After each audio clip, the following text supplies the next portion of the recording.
Ketua Umum PSSI, Erick Thohir, kembali menjadi sorotan usai secara tidak langsung membocorkan rencana mendatangkan pemain keturunan baru untuk timnas Indonesia. Dalam pernyataannya baru-baru ini, Erick mengisyaratkan bahwa penambahan pemain naturalisasi masih terbuka, terutama di posisi gelandang dan penyerang, menjelang lanjutan kualifikasi Piala Dunia 2026 zona Asia. Pernyataan itu muncul setelah banyaknya pemain yang absen dalam laga penting melawan Cina di Stadion Utama Gelora Bung Karno, SUGBK, Jakarta, pada 5 Juni 2025. Tim Garuda juga dijadwalkan menghadapi Jepang di Suita Football City Stadium pada 10 Juni 2025. Badai cedera dan rotasi, PSSI mulai matangkan rencana tambahan pemain. Dalam daftar 32 pemain yang dipanggil Patrick Kluivert ke TC di Bali, terdapat beberapa nama baru seperti Stefano Lillipali, Reza Arya, dan Beckham Putra. Kehadiran mereka tak lepas dari absennya pemain-pemain kunci seperti Martin Paes, Marcelino Ferdinand, Sandy Walsh, Septian Bagaskara, dan Eliano Reigers. Absennya 5 pemain itu disebabkan oleh akumulasi kartu, cedera, hingga alasan keluarga. Namun, menurut Erick Thohir, kini timnas Indonesia sudah punya kedalaman skuad yang lebih baik dibandingkan sebelumnya. Kalau dulu 1-2 pemain cedera, kita langsung pusing. Sekarang sudah bisa kita atasi. Ini karena kedalaman tim sudah 2x11 pemain, ujar Erick di Jakarta. Erick Thohir, lini tengah dan depan masih kurang 1-2 pemain lagi. Meski merasa cukup puas dengan performa lini belakang, Erick Thohir tetap menilai lini tengah dan depan masih butuh tambahan pemain. Di posisi gelandang sudah oke, tapi mungkin masih kurang 1 atau 2 pemain. Di lini depan juga masih butuh penguatan, ucap Erick, seolah memberikan kode keras bahwa proses naturalisasi belum berhenti. Sinyal kuat ini menandakan bahwa PSSI sedang menyiapkan amunisi baru yang berasal dari pemain keturunan Indonesia di luar negeri, sesuatu yang telah terbukti sukses meningkatkan kualitas permainan timnas Garuda sejauh ini. Pemain naturalisasi jadi andalan di skuad Garuda era Patrick Kluivert. Pelatih Patrick Kluivert telah memanfaatkan keberadaan pemain keturunan dan naturalisasi untuk membentuk skuad yang lebih kompetitif. Nama-nama seperti Jai Idzes, Tom Haye, Ragnar Oratmangoen, dan Emil Audero sudah membuktikan kontribusinya di laga-laga krusial. Kini, publik menantikan siapa sosok baru yang dimaksud Erick Thohir. Apakah akan ada striker keturunan baru dari Belanda atau gelandang kreatif dari Akademi Eropa? Beberapa spekulasi menyebut nama-nama seperti Mauro Zijostra, Miliano Jonathans, Miljan Manhoef, Jordi Weerman, hingga Delano van der Heygen sebagai kandidat. Target lolos ke putaran 4 dan peluang kejutan lolos langsung ke Piala Dunia. Timnas Indonesia saat ini berada di posisi keempat grup C kualifikasi Piala Dunia 2026 dengan raihan 9 poin. Jika mampu menang atas Cina dan Jepang, serta berharap pesaing seperti Australia dan Arab Saudi tergelincir, maka skuad Garuda berpeluang besar lolos ke ronde 4, bahkan langsung ke putaran final Piala Dunia. Skenario ini membuat PSSI dan pelatih Patrick Kluivert mulai mempertimbangkan penguatan skuad jangka menengah. Sekarang sudah ada Emil, Hernando, Nadeo, dan Reza Arya di posisi kiper. Di lini belakang juga sudah aman. Tapi lini tengah dan depan masih harus disiapkan kalau kita ingin berbicara lebih di level Asia, kata Erick. Momentum sejarah, Indonesia mendekat ke mimpi Piala Dunia. Jika semua skenario berjalan sesuai harapan, maka timnas Indonesia berpotensi mencatatkan sejarah, lolos ke Piala Dunia Senior untuk pertama kalinya. PSSI pun disebut telah mempersiapkan segala kemungkinan, mulai dari manajemen jadwal, fasilitas pemusatan latihan, hingga penambahan pemain berkualitas dari diaspora. Ini adalah momen yang tidak boleh disia-siakan. keberhasilan Indonesia menembus Piala Dunia akan mengubah arah sepak bola nasional untuk selama-lamanya. Patrick Kluivert dan Alex Pastoor mengatur strategi jelang duel sengit Timnas Indonesia ditantang tamunya, Timnas Cina di grup C round 3 laga keputaran ketiga kualifikasi Piala Dunia 2026 zona Asia. Pertandingan ini bakal digelar di Gelora Bung Karno Senayan, GBK, pada hari Kamis 5 Juni 2025 pastinya bakal berlangsung sengit dan menarik. Pasalnya Timnas Indonesia dan Cina sama-sama mengincar kemenangan demi asa bersaing di tabel klasemen sementara di grup C. Saat ini Timnas Indonesia berada di peringkat ketiga dengan raihan 9 poin, sedangkan Cina berada peringkat bawah dengan raihan 6 poin. Timnas Indonesia yang di pertandingan ini bertindak sebagai tuan rumah, harus tampil habis-habisan di laga melawan Cina. Kemenangan merupakan harga mati bagi Jai Idzes dan kawan-kawan demi mengamankan posisi ketiga atau keempat di round ketiga kualifikasi Piala Dunia 2026.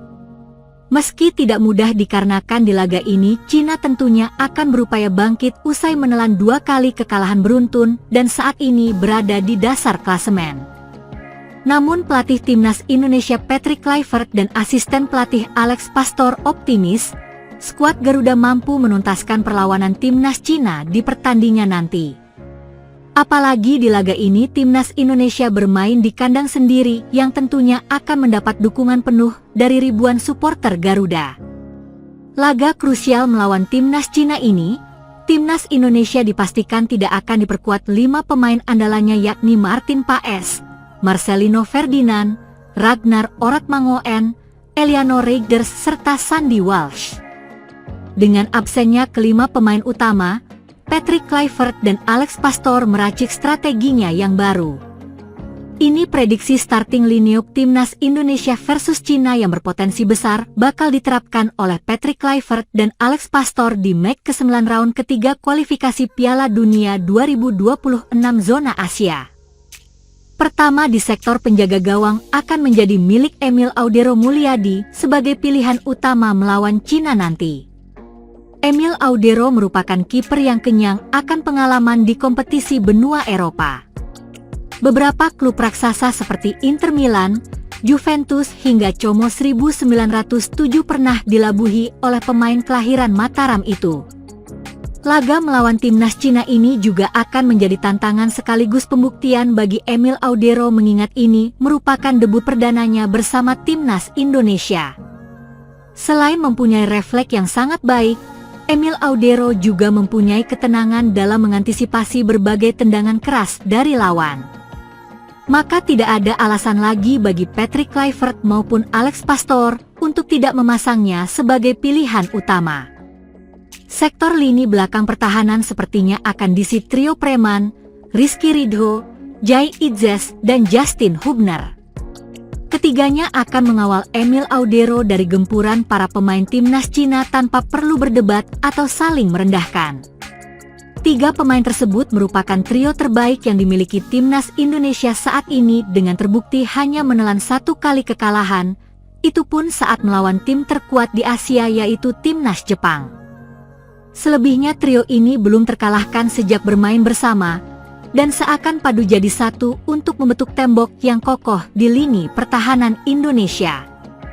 Jai Idzes akan lebih bermain tenang sambil mengontrol permainan dari belakang, sedangkan Rizky Ridho dan Justin Hubner akan berjibaku untuk menjegal para penyerang Cina yang dikenal memiliki permainan yang cepat serta mempunyai fisik yang cukup kuat. Sementara di posisi wingback kanan dan kiri akan menjadi milik Kevin Dix dan Kelvin Verdong. Kelvin Verdong merupakan pemain yang selalu konsisten dalam penampilannya bersama skuad Garuda sejak debut dengan Timnas Indonesia. Pemain asal klub NEC Nijmegen ini belum pernah tergantikan di setiap pertandingan Timnas Indonesia. Ketenangan serta keberanian dalam melakukan duel dengan para pemain lawan. Maka tak heran jika Kelvin Verdong selalu menjadi pilihan utama Patrick Kluivert dan Alex Pastoor, sedangkan Kevin Dix tentu penggemar sepak bola tanah air sudah mengetahui kemampuan pemain yang satu ini. Kekuatan fisik serta kecepatan yang selalu menjadi andalannya akan menjadi nilai tambahan bagi timnas Garuda. Selain itu, Kevin Dick juga mempunyai kualitas umpan yang akurat yang akan memanjakan para penyerang Garuda yang berada di pertahanan Garuda. Joey Pelopesi sudah melakoni debut dengan timnas Indonesia saat melawan Bahrain. Ia mempunyai catatan bagus dan menjadi pembeda di lini tengah Garuda. Ia mencatatkan 90% umpan akurat dan berhasil memenangkan seluruh duel di laga itu. Tak cuma itu saja, dengan hadirnya Joey Pelopesi, Tom Haye akan bermain lebih leluasa dalam berkreasi untuk memberikan umpan manis kepada pemain depan. Lini serang 3 nama kemungkinan bakal diturunkan oleh Patrick Kluivert dan Alex Pastoor, yaitu Egy Maulana Fikri sebagai penyerang kanan, sementara Stefano Lillipali sebagai penyerang kiri dan Ulla Romeni sebagai target man atau penyerang tengah. Egy Maulana merupakan pemain lokal yang paling subur bersama klubnya Dewa United. Ia mencatatkan 12 gol serta 7 assist di Liga 1 musim ini bersama klubnya. Hasil ini membuat pelatih Patrick Kluivert kepincut untuk memanggil kembali pemain berusia 24 tahun itu. Tidak hanya mempunyai naluri gol yang tinggi, Egy Maulana juga mempunyai ketenangan serta skill yang selalu menjadi andalannya. Selain Egy, ada nama Yakob Sayuri serta Beckham Putra juga bisa bermain di posisi ini.